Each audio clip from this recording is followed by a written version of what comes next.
Hi friends, how are you all? Welcome to our channel. ఈరోజు మా బేబీది third day school. So ఈరోజు snacks వచ్చేసి నేను ఓన్లీ 1 ఐటెం పెట్టాను, బాయిల్డ్ ఎగ్స్ పెట్టాను. డైలీ 2 ఐటమ్స్ పెట్టేదాన్ని, సో ఈరోజు 1 ఐటెం పెట్టాను. ఇంకా అలాగే బ్రేక్ఫాస్ట్ వచ్చేసి ఇడ్లీ పెట్టాను. సో తను ఇంకా ఇడ్లీలోకి చట్నీ అవి అదే బొంబాయి చట్నీ అయితే తీసుకుంటుంది. సో నార్మల్గా ప్లెయిన్ ఇడ్లీ పెట్టేసి ఇంకా అలా మొత్తం మీద స్కూల్కి అయితే స్టార్ట్ అయ్యాము. ఇంటి వరకు బాగానే స్టార్ట్ అవుతుంది, బైక్ ఎక్కుతుంది బాగానే ఉంది, స్కూల్ దగ్గర స్టార్ట్ చేస్తుంది ఏడుపు. ఇంకా బండి పైన నిద్ర వస్తుంది, బజ్జుంటాను పప్పా అంటుంది.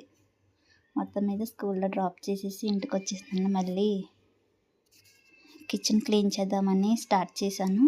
ఫైనల్గా ఒక 10 days మా పేరెంట్స్ ఇంటికి వెళ్ళాను. మళ్ళీ వెళ్ళి వచ్చేటప్పటికి ఇల్లు అంతా బూజు బూజు పట్టేసి కిచెన్లో అంతా చాలా చిరాగ్గా అనిపించింది నాకు.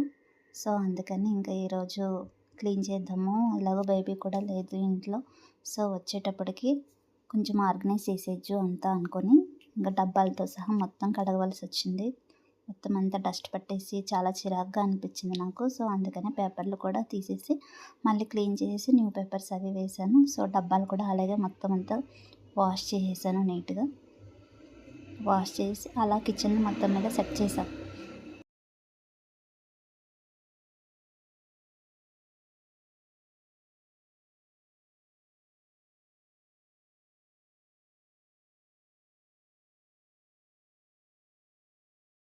అలాగే కొన్ని ఎంటీ కంటైనర్స్ ఉంటాయి ప్లాస్టిక్వి, అవి కూడా క్లీన్ చేసేసి సెట్ చేసాను. అలాగే స్టీల్ బాక్సెస్లోనేమో మినప్పప్పు అవి ఉంటాయి, ఎక్కువ పప్పులు ఉప్మా రవ్వ ఇడ్లీ రవ్వ అవి ఉంటాయి. సో అవి కూడా తీసి క్లీన్ చేసేసుకున్నాను నీట్గా. క్లీన్ చేసి అలా పేపర్లు మార్చేసి పెట్టాను మొత్తం మీద. నా ఛానల్ని కొత్తగా చూస్తున్న వాళ్ళు సబ్స్క్రైబ్ చేయండి, అలాగే లైక్ అండ్ షేర్ చేయండి, ఎందుకంటే నేను పెట్టే ప్రతి వీడియో మీకు నోటిఫికేషన్ ద్వారా వస్తుంది. సో అందుకని 12:30 అవుతుందనేసి మళ్ళీ స్కూల్కి స్టార్ట్ అయ్యాను. రెడీ అయిపోయి మళ్ళీ స్కూల్కి వెళ్ళి మళ్ళీ బేబీని తీసుకురావాలి, తర్వాత లంచ్ పెట్టాలనేసి ఫాస్ట్గా బయలుదేరి వెళ్ళాను నేను. స్కూల్ నుండి వచ్చేసాక లంచ్ పెట్టేసి ఒక 1 hour పడుకోబెట్టాను. ఇంకా ఈవినింగ్ అయితే మళ్ళీ వాషింగ్ మిషన్ స్టార్ట్ చేశాను. చాలా క్లాత్స్ ఉన్నాయి అనేసి ఇంకా వాషింగ్ మిషన్ స్టార్ట్ చేసి అలా బట్టలన్నీ ఆరేసుకునేటప్పటికి 7 అయిపోయింది. మళ్ళీ 7 తర్వాత మళ్ళీ వంట స్టార్ట్ చేశాను.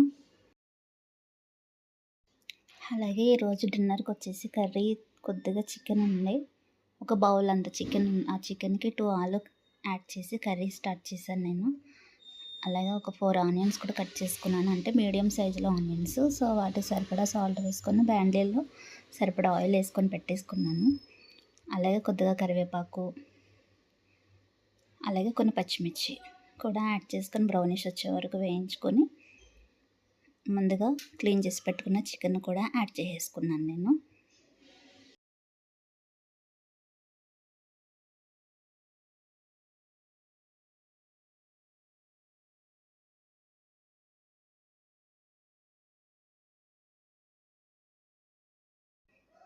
చికెన్ కొంచెం పచ్చి స్మెల్ పోయే వరకు వేయించుకొని కొద్దిగా అల్లం పేస్ట్ యాడ్ చేసుకుంటున్నాను, అంటే ఫ్రెష్ అల్లం లేదు, సో అందుకని కొద్దిగా అల్లం పేస్ట్ వేస్తున్నాను. ఇది కూడా ఫ్రెష్గా చేసుకున్నదే.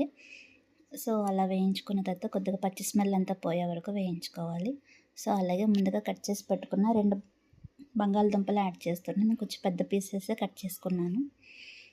ఇలా కర్రీ కూడా చాలా బాగుంటుంది, కలగలుపు కూర అంటారు ఇది.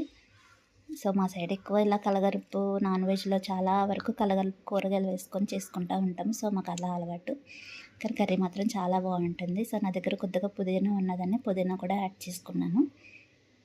సో అలా చికెను ఇవన్నీ కొంచెం మగ్గనివ్వాలి బాగా. సో ఆయిల్లో బాగా మగ్గనివ్వాలి. సో మగ్గిన తర్వాత సరిపడా పసుపు, అలాగే సరిపడా కారం కూడా వేసుకొని నేను కొద్దిగా ధనియాల పొడి కూడా యాడ్ చేస్తున్నాను. యాడ్ చేసుకొని 1.5 గ్లాస్ వాటర్ వేస్తున్నాను, అంటే గ్రేవీ కర్రీలా చేస్తున్నాను. సో అందుకని ఎక్కువ వాటర్ యూస్ చేస్తున్నాను. సో వాటర్ వేసుకొని బాగా బాయిల్ అయ్యే వరకు మూత పెట్టేసుకొని బాగా ఉడకనివ్వాలి. సో అలా ఉడికిన తర్వాత నా దగ్గర చికెన్ మసాలా అది లేదు, సో అందుకని కొద్దిగా గరం మసాలా ఉంటే నేను గరం మసాలా యాడ్ చేస్తున్నాను. గరం మసాలా యాడ్ చేసుకొని కొద్దిగా బాయిల్ అయిన తర్వాత ఫైనల్గా కొత్తిమీర వేసుకొని సర్వ్ చేసుకోవడమే, అంతేనండి. చికెన్ ఆలు కర్రీ చాలా బాగుంటుంది, మీరు కూడా ట్రై చేయండి. కానీ నేనైతే ఇది కొత్తగా కారం వేశాను, కొత్త కారం అనుకుంటా. మాకైతే చాలా స్పైసీగా అనిపించింది, కానీ టేస్ట్ అయితే చాలా బాగుంది. ఒకసారి మీరు కూడా ట్రై చేయండి. నా డే మొత్తం మీద ఇలా కంప్లీట్ అయ్యింది. స్కూలింగ్, క్లీనింగ్, కుకింగ్ మొత్తం మీద ఇలా డే మాత్రం ఫినిష్ అయింది. Okay friends, thanks for watching. Thank you. Keep smiling. Have a nice day. Bye bye.